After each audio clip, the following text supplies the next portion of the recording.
Hello students, आज हम करेंगे सेंट्रलाइजेशन एंड डिसेंट्रलाइजेशन। सबसे पहले हम करेंगे मीनिंग ऑफ सेंट्रलाइजेशन। केंद्रीयकरण। केंद्रीयकरण का अर्थ क्या है? हम सब उस संगठन को केंद्रित कहते हैं जिसमें निर्णय करने का अधिकार मुख्यालय में निहित होता है और अन्य सभी इकाइयां केवल केंद्र के ही आदेशों के अनुसार ही कार्य करती हैं। केंद्रीयकरण में उच्च अधिकारी के हाथ में शक्ति केंद्रित होती है। केंद्रीयकरण में प्रत्येक छोटी बड़ी समस्या अधीनस्थ अधिकारी द्वारा उच्च अधिकारी तक पहुंचाई जाती है और सभी महत्वपूर्ण निर्णय उच्च अधिकारी द्वारा ही किए जाते हैं। मतलब शक्ति जो है वो नीचे से ऊपर की ओर केंद्रित होती है और सब डिसीजन लेने की जो पावर है वो मुख्यालय के पास ही होती है। अब केंद्रीयकरण के फीचर्स करेंगे, फीचर्स ऑफ सेंट्रलाइजेशन।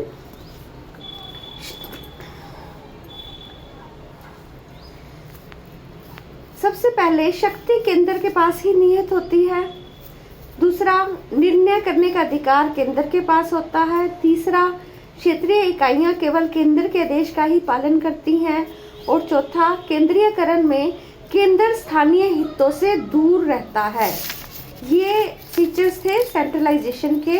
इसके बाद मीनिंग ऑफ डिसेंट्रलाइजेशन। विकेंद्रीयकरण का अर्थ। विकेंद्रित व्यवस्था में निर्णय लेने की शक्ति और अधिकार केंद्र और इकाइयों में विभाजित होते हैं और इकाइयों को कार्य करने के साथ साथ निर्णय लेने का भी अधिकार होता है। ठीक है, अगर हम विकेंद्रीयकरण का सबसे बड़ा एग्जाम्पल देखें हमारे देश में, तो जो स्थानीय सरकारें हैं, जो हमारा लोकल गवर्नमेंट है, हमारी रूरल लोकल गवर्नमेंट, हमारी अर्बन लोकल गवर्नमेंट, तो नगर पालिकाएँ और पंचायती राज हमारा, वो हमारे देश में विकेंद्रीयकरण का सबसे बड़ा उदाहरण है। विकेंद्रीयकरण के लक्षण, फीचर्स ऑफ डिसेंट्रलाइजेशन। फर्स्ट, विकेंद्रीयकरण में सत्ता का कुछ अंश क्षेत्रीय इकाइयों को भी दे दिया जाता है। सेकंड, स्थानीय समस्याओं के संबंध में निर्णय लेने का अधिकार क्षेत्रीय कार्यालयों के पास ही होता है। थर्ड, स्थानीय कार्यालय जनता के सहयोग से कार्य आरंभ करते हैं। फोर्थ, विकेंद्रीयकरण में स्थानीय हितों की उपेक्षा नहीं की जा सकती। एक राइटर हुआ है सीपी भंबड़ी,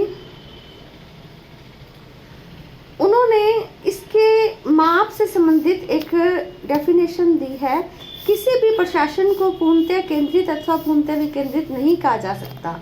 अंतर केवल मात्रा का होता है। यदि प्रधान कार्यालय में अधिक सत्ता केंद्रित की जाती है तो उस प्रशासन को केंद्रीय व्यवस्था का नाम दिया जाता है और यदि क्षेत्रीय कार्यालयों को अपेक्षाकृत अधिक शक्तियां दे दी जाती हैं तो उस पद्धति को विकेंद्रित व्यवस्था का नाम दिया जाता है।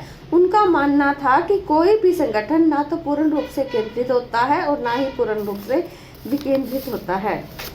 ठीक है, अब हम करेंगे टाइप्स ऑफ डिसेंट्रलाइजेशन। इसके जो टाइप्स हैं, फर्स्ट है एडमिनिस्ट्रेटिव डिसेंट्रलाइजेशन। जब प्रशासकीय विकेंद्रीकरण में सत्ता का प्रत्यायोजन निम्न स्तरों पर कर दिया जाता है, इसके पास निर्णय तथा अन्य प्रकार की शक्तियां होती हैं। सेकंड है जो हमारा फंक्शनल डिसेंट्रलाइजेशन, कार्यात्मक विकेंद्रीकरण। कार्यात्मक विकेंद्रीकरण में टेक्निकल तथा जो स्पेशलिस्ट कार्य होते हैं वो विशेष विभागों द्वारा किए जाते हैं। संगठन सत्ता का कार्यों के आधार पर विभाजन कर दिया जाता है। थर्ड है पॉलिटिकल डिसेंट्रलाइजेशन। पॉलिटिकल डिसेंट्रलाइजेशन में पॉलिटिकल पावर जो होती है वो निम्न स्तर पर विभाजित हो जाती है, जैसे मैंने आपको भी पंचायती राज का भी एग्जाम्पल दिया। अगला है ज्योग्राफिकल डिसेंट्रलाइजेशन। भौगोलिक विकेंद्रीकरण में केंद्रित शक्तियां एवं कार्यों का क्षेत्रीय कार्यालयों को विभाजित कर दिया जाता है। इसके बाद हम इसके करेंगे measure of degree of decentralization. मतलब विकेंद्रीकरण की मात्रा का माप। किस चीज़ से किसी संगठन में विकेंद्रीकरण की मात्रा का नाप किया जाता है, उसके आधार क्या है? फर्स्ट पॉइंट जो है वो है साइज ऑफ ऑर्गेनाइजेशन। बच्चों, जब ऑर्गेनाइजेशन का साइज बड़ा होता है, संगठन का आकार विकेंद्रीकरण की मात्रा को निर्धारित करता है। एक बड़े आकार वाले संगठन में विकेंद्रीकरण की मात्रा अधिक होती है और जबकि छोटे वाले में कम होती है, क्योंकि अगर बड़ा संगठन होगा तो सारे डिसीजन जो हैं वो मुख्य द्वारा नहीं लिए जा सकते, इसलिए संगठन जितना बड़ा होगा उसमें विकेंद्रीकरण की मात्रा अधिक होगी और अगर छोटा होगा तो उसमें केंद्रीकरण होगा।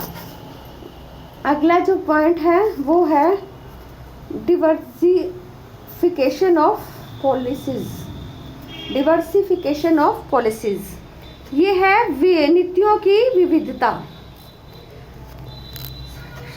अब यदि संगठन में जो नीतियां हैं वो भिन्नता पाई जाती है तो वहाँ विकेंद्रीकरण की मात्रा अधिक होती है।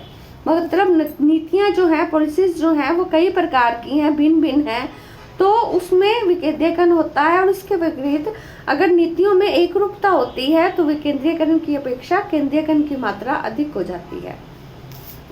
निर्णय की जो लागत है, कॉस्ट ऑफ डिसीजन, यदि संगठन में किसी निर्णय लेने पर कम खर्च आता है तो उसमें विकेंद्रीकरण की मात्रा बढ़ जाती है। और इसके विपरीत जब किसी डिसीजन पर खर्चा अधिक, लागत अधिक है तो विकेंद्रीकरण की मात्रा कम हो जाती है। ठीक है, अगर डिसीजन पे खर्चा ज़्यादा हो रहा है तो सेंट्रलाइजेशन होगा, खर्चा कम हो रहा है तो डिसेंट्रलाइजेशन होता है। आगे है नंबर ऑफ डिसीजन। अगर अधीनस्थ कर्मचारियों द्वारा अपने कार्यों में जितने अधिक निर्णय लिए जाते हैं वो विकेंद्रीकरण की मात्रा अधिक होती है, अगर कम निर्णय लिए जाते हैं तो मात्रा कम होती है। इम्पोर्टेंस ऑफ डिसीजन, जो हमारे सबॉर्डिनेट होते हैं, अधीनस्थ कर्मचारी होते हैं, उनके द्वारा लिए गए डिसीजन की अगर इम्पोर्टेंस कम होती है तो डिसेंट्रलाइजेशन कम है। अगर उनके द्वारा लिए गए निर्णयों की इम्पोर्टेंट हैं, वो इम्पोर्टेंस होती है उनकी, तो वहाँ पर डिसेंट्रलाइजेशन अधिक है। और अगला है कंट्रोल ऑफ डिसीजंस, निर्णयों पर प्रभाव, निर्णयों पर नियंत्रण। अगर बच्चों निर्णयों पर नियंत्रण अधिक है, जो नीचे वाले कर्मचारी निर्णय ले रहे हैं उस पर नियंत्रण अधिक है तो इट मीन्स सेंट्रलाइजेशन है। अगर जो नीचे वाले अधिकारियों ने, अधीनस्थ अधिकारियों ने निर्णय लिए हैं उस पर नियंत्रण कम है तो डिसेंट्रलाइजेशन है। इसके अलावा एक पॉइंट और भी है बच्चों जो यहाँ पे नहीं शो हो रहा आपको स्क्रीन पे, वो है निर्णयों का प्रभाव, इफेक्ट ऑफ डिसीजन। अधीनस्थ कर्मचारियों द्वारा लिए गए निर्णय जितनी अधिक मात्रा में अन्य कार्यों को इफेक्ट करते हैं, प्रभावित करते हैं, उतना ही विकेंद्रीकरण अधिक होता है। अगर उनके द्वारा लिए गए निर्णयों का इफेक्ट कहीं नहीं पड़ता तो उसमें विकेंद्रीकरण की मात्रा होती है। इसके बाद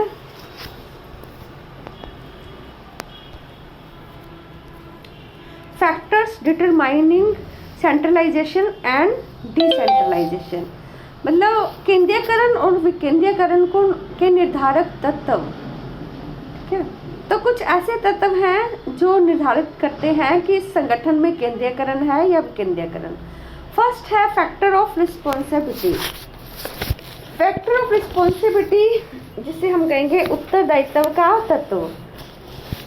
यदि किसी कार्य का उत्तरदायित्व ऊपर के स्तर पर हो तो सेंट्रलाइजेशन होता है। यदि किसी कार्यों का उत्तरदायित्व अर्थात कार्यों के अच्छे या बुरे होने का उत्तरदायित्व नीचे के लेवल पर हो तो डिसेंट्रलाइजेशन होता है। सेकंड जो पॉइंट है वो है एडमिनिस्ट्रेटिव फैक्टर्स, प्रशासकीय तत्व। इनको प्रभावित करने वाले बहुत से प्रशासकीय तत्व हैं जिसमें से कुछ हैं। फर्स्ट है एज ऑफ ऑर्गेनाइजेशन। अगर बच्चों संगठन पुराना है, उसकी एज अधिक है तो उस संगठन में डिसेंट्रलाइजेशन अपनाया जा सकता है। अगर संगठन नया है तो वहाँ पर सेंट्रलाइजेशन होता है। अगर अगला पॉइंट है स्टेबिलिटी ऑफ पॉलिसी। अगर संगठन में नीतियों का स्थायित्व है, नीति एक जैसी स्थायी बनी रहती है तो डिसेंट्रलाइजेशन पाया जाता है। अगर नीतियाँ स्थायी नहीं होती तो सेंट्रलाइजेशन होता है।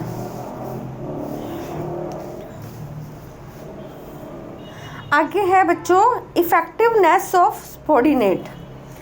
अगर बच्चों अधीनस्थ कर्मचारी जो हैं वो उनकी कार्य क्षमता अधिक पाई जाती है तो विकेंद्रीयकरण होता है। अगर कर्मचारी जो है नीचे वाले जिन्होंने डिसीजन लेना है वो अयोग्य हों तो वहाँ पर केंद्रीयकरण को ही उपयुक्त समझा जाता है, वहाँ विकेंद्रीयकरण नहीं पाया जाता।